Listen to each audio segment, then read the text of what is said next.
बाकी सारी चीज़ें लगभग सचिन भाई ने और रविंदर भाई ने आप सबको बता दी, बट जो रह गया है वो 2-4 बात अभी मैं ऐड कर देता हूँ और फिर आगे की चर्चा हम ट्रेनिंग में करेंगे तो ज़्यादा बढ़िया रहेगा, ताकि डिटेल में समझा सकें।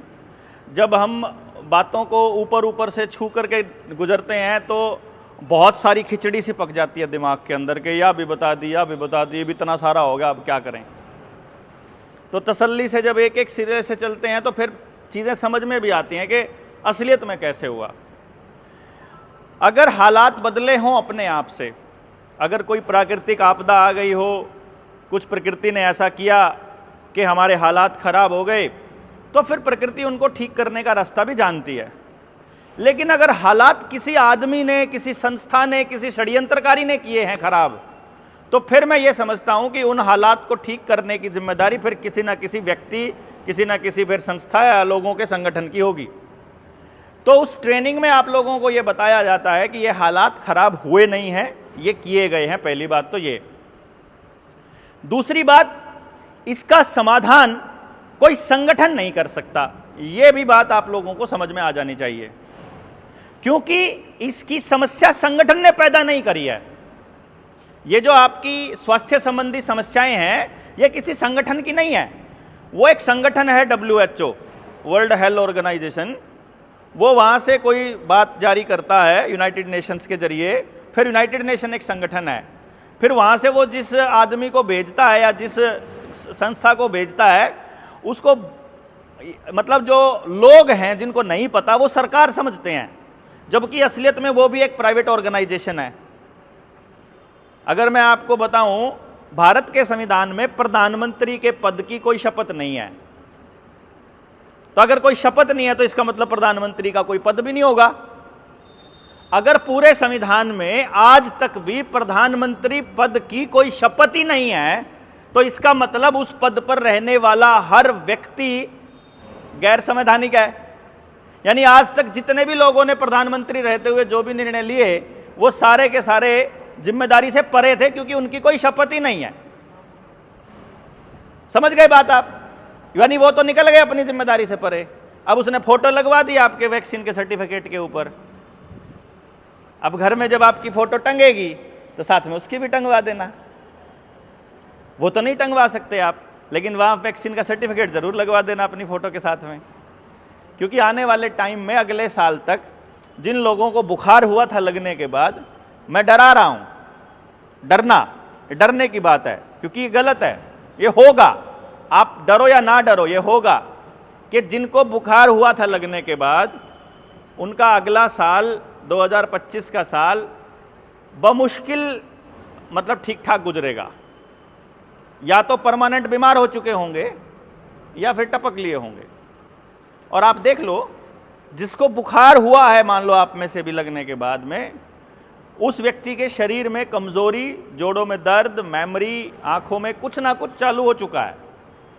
आप मानो या ना मानो, हल्का हल्का शुरू हो चुका है। जिसके हल्का हल्का नहीं हुआ है वो टक से जाएगा, वो एक कदम जाएगा कि अभी तो खाना खाया था, अभी लेटा था, उठा ही नहीं, रात को ठीक ठाक सोया था, सुबह उठा ही नहीं, बाइक चलाते चलाते भिड़ा दी सी ने। बाइक से एक्सीडेंट में नहीं मरा है, चलाते चलाते हार्ट फेल हुआ है, कार्डियक अरेस्ट हुआ है, गाड़ी चलाते चलाते हार्ट फेल हुआ है, तब जाके भिड़ाई है। ऐसे थोड़ी कोई पागल होगा कि किसी में भी भिड़ा देगा। ये सब चलेगा। उसके बाद में वार्ता के बाद आपको डिटॉक्स करने का रास्ता भी बता देंगे। एक नंबर है, आप नोट भी कर लेना, 8557857235, उस पर मैसेज करके और अपनी डिटॉक्स किट मंगवा भी लेना। बट चलो, ये तो नंबर तो मैं बाद में दे दूंगा आपको। मोटी बात ये है कि ये हो गया एक तरफ का काम। अब दूसरी बात जो मैं आपको बता रहा था कि ये जो चल रहा है, इसका सलूशन क्या निकले। जब मैंने आपको पहली लाइन में ये बोल दिया कि इसका समाधान कोई संगठन, कोई पॉलिटिकल पार्टी या कोई व्यक्ति नहीं दे सकता, तो इसका मतलब है इसका समाधान जनता सरकार मोर्चा भी नहीं दे सकता। हां, उस समाधान तक पहुंचने के रास्ते पर हम लोग चल सकते हैं या उस पर चर्चा कर सकते हैं, अगर हमको समस्या समझ में आ जाए तो। इसीलिए जनता सरकार मोर्चा के गठन में ही मूल रूप में ही एक ये पॉइंट लिखा था कि हम लोग कोई राजनीतिक दल नहीं है, हम कोई औपचारिक रूप से बनाया हुआ संगठन नहीं है, हम टॉर्च लिए हुए टॉर्च बियरर लोग हैं जिनको कुछ बातें समझ में आ गई आम जनता से ज्यादा, अपने तजुर्बे के हिसाब से, अपने उन लोगों के साथ बिताए समय के हिसाब से, और अब हम अपने को अपनी वो बातें आपको बताएंगे। आप उसको मानते हो कि नहीं मानते हो, ये आपके ऊपर है। जैसे वैक्सीन वाले दौर से पहले हमने चिल्ला चिल्ला के कहा था कि वैक्सीन आने वाली है, वैक्सीन आने वाली है और अपने बच्चों को बचाओ। चिल्ला सड़क पे खड़े होकर के चिल्लाता होता था मैं, जो लाइनों में लगे होते थे, जो मास्क वाली लाइनों में, पीएचसीज में घुस जाता था मैं, क्या कर रहे हो यार, ये किससे पूछ के लगा रहे हो, कोई साइड इफेक्ट बताया कि नहीं बताया, कोई लिखित कंसेंट ली है कि नहीं ली, कुछ नहीं पता। कोई इन्फॉर्म्ड कंसेंट नाम का कोई कॉन्सेप्ट हमारे लोगों को नहीं मालूम था। बताया, वहीं पे उसी गांव के लोग जो उस पॉलिटिकल पार्टी के समर्थक थे, जो पार्टी इसको कर रही थी लागू, वो लोग आकर के हमारा गला पकड़ लेते थे। अच्छा, वो इतने बड़े बड़े साइंटिस्ट पागल हैं क्या? अरे पागल नहीं है, वो ज्यादा शाणे हैं, तुम पागल हो। पर नहीं, पता नहीं किस चक्कर में फिर रोटी नहीं खाने देंगे, फिर तुमको फिर बस में भी नहीं जाने देंगे, फिर दुकान भी नहीं खोलने देंगे, फिर राशन भी नहीं मिलेगा। तो कल को वो राशन के डिपो को बंद करके, आपका राशन बंद करके, आपका पानी बंद करके, आपकी बिजली बंद करके, कल को वो आपको कहेंगे कि आपको अपना शरीर सौंपना है, तो सौंप दोगे क्या? उस टाइम पे मैं बड़ा कड़वा लगता था उनको जब मैं बोलता था, कल को वो तुमको कहेंगे तो तुम अपनी बेटी को एक रात के लिए भेज देना, नहीं तो तुम्हारा राशन बंद कर देंगे, दुकान नहीं खोलने देंगे, बस में नहीं चढ़ने देंगे तुमको, फिर वही भी कर देना। अरे अपना शरीर की खुद की, आपका शरीर तो आपका है ना, वो तो आपकी जिम्मेदारी है उसकी इज्जत की रक्षा करना। उसको तुम किसी और को कैसे सौंप सकते हो, पैसे के लालच में या कोई दुकान खोलने के लालच में? उसको तो समझो यार कि ये मेरा शरीर है, आप कोई और आदमी इसकी जबरदस्ती के साथ इसके साथ नहीं कर सकता है। वो कॉमन सेंस की बात जब हम लोगों को समझा रहे थे तो लोगों को लग रहा था कि ये कोई पागल आदमी है जो पता नहीं क्या बोल रहा है। बाद में समझ आई लोगों को, जब समझ आई तब तक देर हो चुकी थी। सरकार ने तो अब माना ना, जब सबकी गोभी खुदली, सबकी ऐसी तैसी होली, तब कहा ना सरकार ने भी, कंपनियों ने भी कि हाँ होएगा, अब तुमको हार्ट अटैक भी होएगा, कार्डियक अरेस्ट भी होएगा, घुटनों के दर्द भी होंगे, लकवा भी मारेगा, नपुंसकता भी आएगी, बांझपन भी आएगी, पीरियड्स में दिक्कत भी आएगी, जोड़ों में दर्द भी होगा, आंखों की रोशनी भी जाएगी, कानों की आवाज भी चली, कान सुनना भी बंद। उल्का याग्निक को सुनना बंद हो गया ना। बड़े बड़े कितने एक्टर मर लिए, जिम के अंदर कितने लोग मर लिए, खेलते खेलते बच्चे ग्राउंड में मर रहे हैं, स्कूल क्लासरूम में बच्चा मर रहा है। मतलब ये हद है और देश की जनता सोई हुई है। कमाल की बात यह है, आपके बच्चे मर रहे हैं और अकेले आदमी का बच्चा मर रहा है, वो अकेला सड़क के ऊपर दहाड़े मार मार के रो रहा है, उसका साथ देने वाला कोई नहीं है। क्योंकि आपको क्या लगता है, हमको क्या लगता है, हमारे वाला थोड़ी मरा है, अभी हमको थोड़ी जूते पड़े हैं, अभी हमारा थोड़ी घर के ऊपर बुलडोजर चला है, अभी हमको थोड़ी घर में घुस के कोई मार रहा है। अभी हमको ऐसा लग रहा है ना कि हम तो बचे ही हुए हैं ना। लेकिन कब तक बचोगे? कोई ना, नंबर आपका भी आएगा, हमारा भी आएगा। ये बताते हुए घूम रहे हैं कि नंबर आएगा, बच के दिखाना। बचना कैसे बचोगे? आपका आधार कार्ड आपकी सब चीजों के साथ जोड़ दिया है उन्होंने, आपका पैन कार्ड के साथ, बैंक के अकाउंट के साथ, आपके वोटर कार्ड के साथ, ड्राइविंग लाइसेंस के साथ, गाड़ी के कागज के साथ, खेत की जमीन के साथ, घर के मकान के साथ, गांव के मकान के साथ, शहर के मकान के साथ, प्रॉपर्टी आईडीज के साथ, फैमिली आईडीज के साथ, बच्चों के सर्टिफिकेटों के साथ, पानी का बिल, बिजली का बिल, गैस का कनेक्शन, जितने कनेक्शन आप जिंदगी जीने के लिए यूज कर रहे हो, सबके साथ आधार जोड़ दिया है। और अगली वैक्सीन की जबरदस्ती जब करेंगे, अगली बार राशन बंद नहीं करेंगे, आधार बंद करेंगे। आधार बंद तो जिंदगी बंद। और फिर अल्लाह लाइन में लग करके वहीं कोडे हो जाओगे उनके आगे, लगा लो टीका आपकी बार जहां लगाना चाहते हो। फिर ऐसा करेंगे हम तैयारी कर रहे हैं, वो लोग तैयारी करके बैठे हैं। अपनी क्या तैयारी है भाई? अपनी क्या तैयारी है? कोई तैयारी नहीं है। संगठनों को ये लोग खरीद लेते हैं, संगठनों के नेताओं को ये लोग गद्दी राजगद्दी दे देते हैं। वो कल को आकर के कह देंगे जनता सरकार मोर्चा के 4 साथियों को कि आओ तुमको हम एमएलए एमपी बना देते हैं, तुम राजनीति में जाकर के चीजों को सुधार देना। नहीं भैया, भूल जाओ, ये पॉसिबल नहीं है। इसीलिए हम ट्रेनिंग कर करके और तैयार कर रहे हैं कि कल को अगर हमारे जैसा साथी चुप हो जाए, कल हम बोलना बंद कर दें, तो बोलने के लिए और साथियों को रिसर्च करना सिखा दें कि देखो गड़बड़ क्या हो रही है। इसीलिए इसको औपचारिक गठन में नहीं लिया हमने कि इसका कोई प्रधान नहीं होगा। जिसको आना है आओ, जिसको नहीं आना है ना आओ, जिसको जाना है जाओ, कोई ज्वाइनिंग नहीं, कोई कुछ नहीं, लेना नहीं देना नहीं, जितना आपका उतना मेरा। समाज के लिए सोचते हो आ जाओ, नहीं सोचते हो जाओ। आपको लगता है कि आपको जुड़ के फायदा होना है आ जाओ, नहीं लगता है ना जाओ। कोई सिरदर्दी किसी के ऊपर नहीं है। हमने अपना टारगेट बताया, ये करने वाले हैं, जिसको लगता है ठीक काम है आ जाओ, साथ में लगना पड़ेगा। अगर अपना बच्चा बचाना है तो पड़ोसी के बच्चा बचाना पड़ेगा, मजबूरी है भाई। क्योंकि अपने बच्चे को तो 18 साल तक तो घर में कैद करके रख सकते हो, 18 के बाद तो कॉलेज में भेजना हो या बाजार में आपको भेजना ही पड़ेगा। वो अगर पूरे बाजार में नशेड़ी, बंदूकों वाले, चाकुओं वाले गुंडे अगर आपने पाल के रखे हुए हैं, वहां अगर नशा ही नशा चारों तरफ, अपने बच्चे को कैसे बचाओगे? अभी तो घर में कैद करके रख लोगे छोटे छोटे जब तक है, बाद में नहीं बचा सकते। इसलिए पड़ोसी का बच्चा खराब हो रहा है तो आपको आवाज उठानी पड़ेगी। यह बताना काम जनता सरकार मोर्चा का है। और जो मैं आपको बता रहा था कि यह संगठन, एक संगठन ने खराब नहीं किया। उधर से कोई केंद्र में बैठी कोई संस्था, ऑर्गेनाइजेशन बोलेगी, स्टेट में बैठी हुई किसी संस्था को, वो संस्था फिर अपनी आंगनबाड़ी वर्कर, आशा वर्कर, आपके गांव में पेस्टिसाइड बेचने वाला, आपके आसपास जहर बेचने वाला, वो कौन है? दारू बेचने वाला कौन है? अपना ही तो भाई, भतीजा, चाचा, ताऊ है। वो दारू कौन बेच रहा है? नशा कौन बेच रहा है? चिट्टा कौन बेच रहा है? उसमें प्रॉफिट, कोकीन बेचने में फायदा हो रहा है ना उनको, वो इंजेक्शन वाली दवाइयां बेचने में फायदा हो रहा है उनको लाभ मिल रहा है। हम लोग देसी गाय का घी बेचेंगे तो हमको नुकसान होगा, है ना। हम लोग अगर प्योर ऑर्गेनिक चीजें आपको देने की कोशिश करेंगे, हमारे ऊपर FSSAI का शिकंजा कसा जाएगा कि तुमने चेकिंग क्यों नहीं कराई, तुम खुला तेल कैसे बेच रहे हो, तुम खुला दूध कैसे बेच रहे हो। हमारा तो चूड़ी चढ़ा दी जाएगी असली चीज बेचने वालों को तो, और नशा बेचने वालों का उनकी रक्षा करेगी पुलिस, और हमको लगेंगे डंडे। और फिर कभी आपका नंबर, कभी आपका नंबर। क्यों किसी की सुनवाई करने के लिए कोई नहीं बैठा? क्योंकि हम लोग सारे के सारे बटे हुए हैं। कोई जात में बटा, कोई धर्म में बटा, कोई बोला ये बीजेपी का, ये कांग्रेस का, ये जाट है, ये ब्राह्मण है, ये बनिया है, ये हिंदू है, ये मुसलमान है, ये राजपूत है, ये फलाना, ये ढिमकाना। आप इसी में लगे रहते हैं।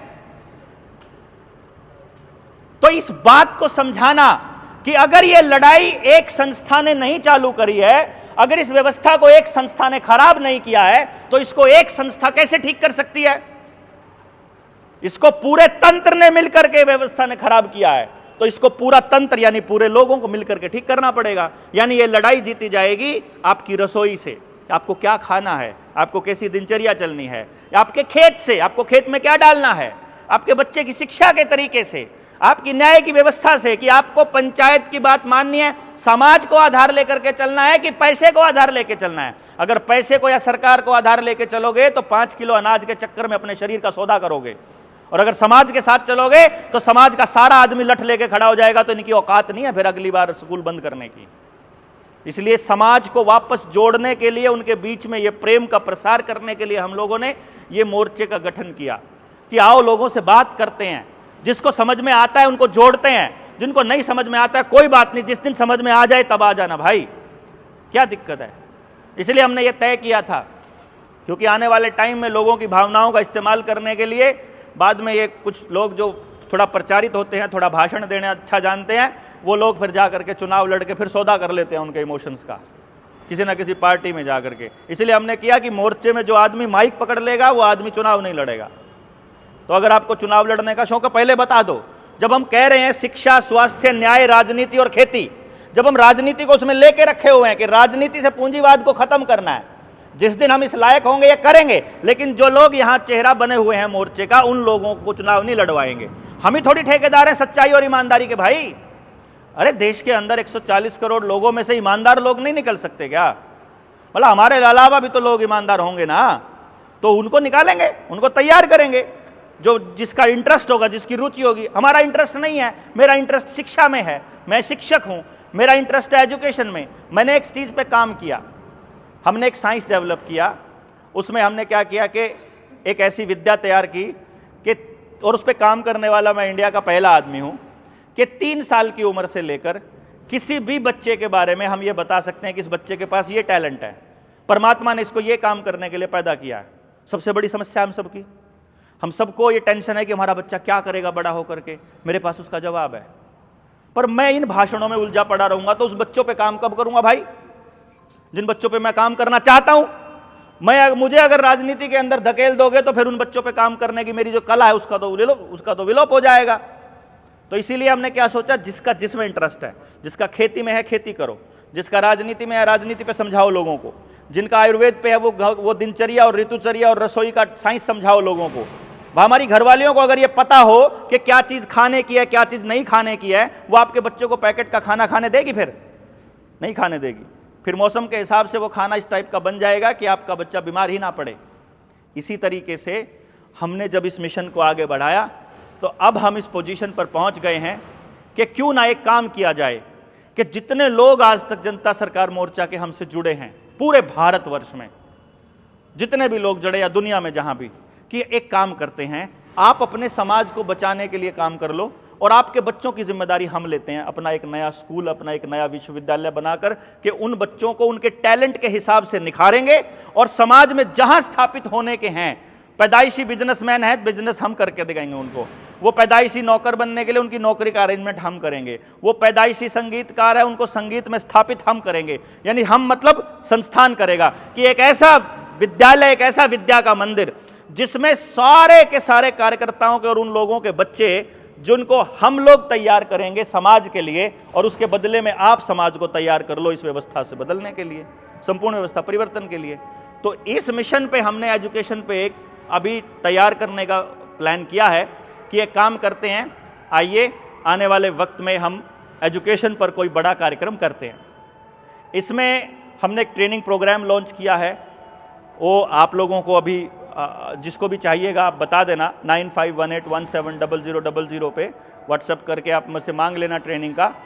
जिसको नहीं है, जो लोग अभी और जुड़ना चाहते हैं, समझना चाहते हैं चीज़ों को, उनके लिए 27, 28 और 29 जुलाई को ट्रेनिंग है करनाल में, आप लोग उसमें आ सकते हो। और जिस काम के लिए हम निकले हैं अभी के लिए फिलहाल, वो ये है कि मान लो हम ये 50, 100, 200, 500 लोग इकट्ठे होते हैं तो हमारे अंदर वो ऊर्जा का संचार नहीं होता है, क्योंकि हमें लगता है कि बदलने के लिए थोड़े से लोग हैं यार, इतने से लोग समाज को कैसे बदल देंगे।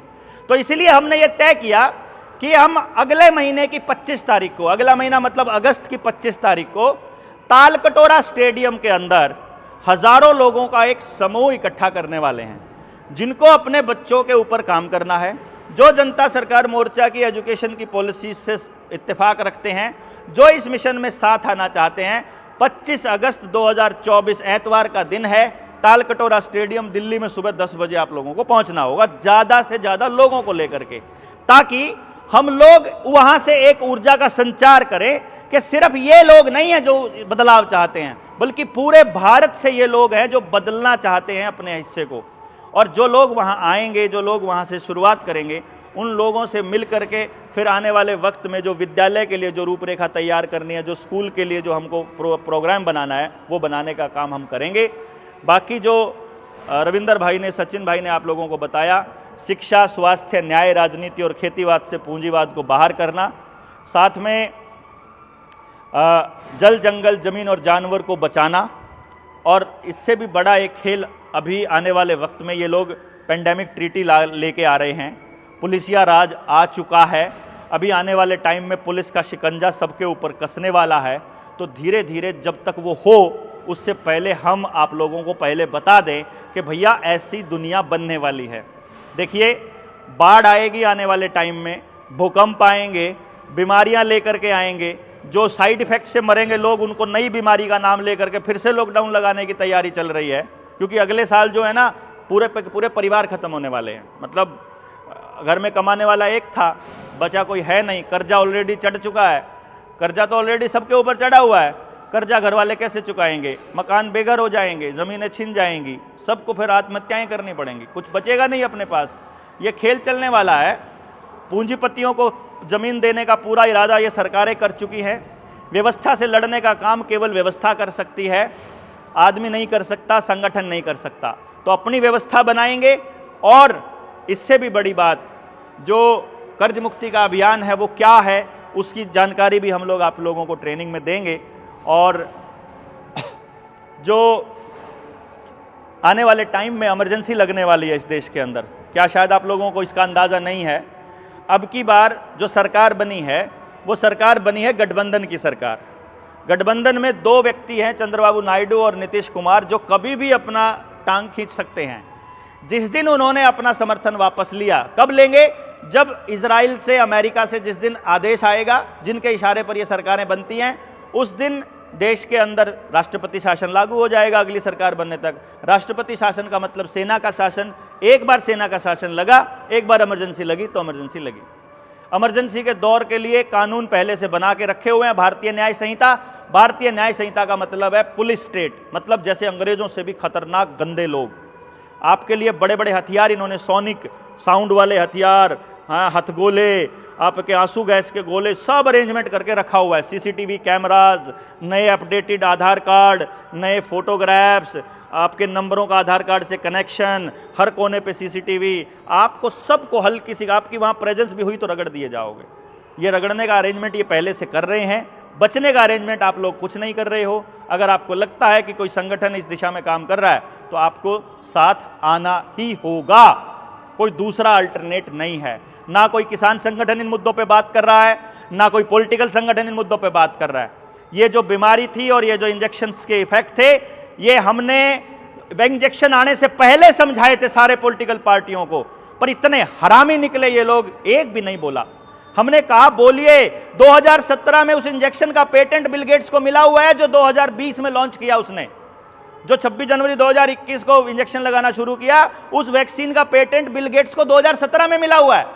उस वैक्सीन के लिए पेटेंट का एप्लीकेशन 2014 में दिया। मैंने अपनी वीडियोज बना बना के बताया कि ये नया नहीं है भाई, ये पहले से तैयार किया हुआ केमिकल है जो आपको लपेटने के लिए बनाया है, पर नहीं समझे, कोई बात नहीं।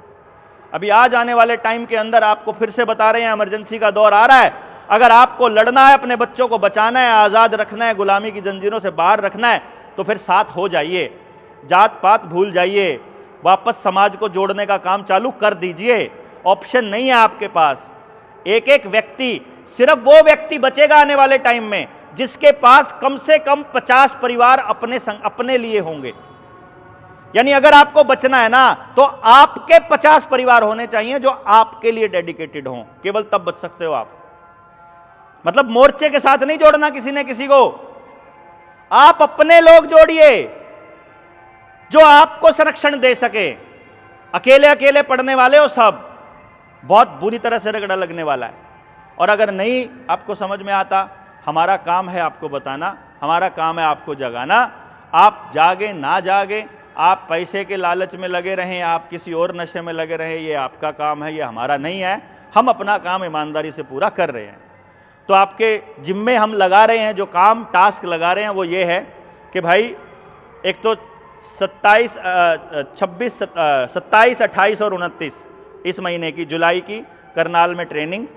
दूसरा, अगले महीने अगस्त की 25 तारीख को तालकटोरा स्टेडियम के अंदर हमारा एजुकेशन का सेमिनार।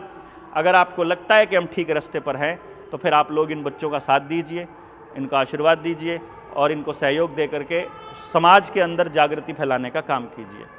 तो उम्मीद है कि आप सब लोग इसमें साथ देंगे। अपने इन्हीं बातों के साथ आज की वार्ता को समाप्त करता हूँ। जय हिंद, जय भारत।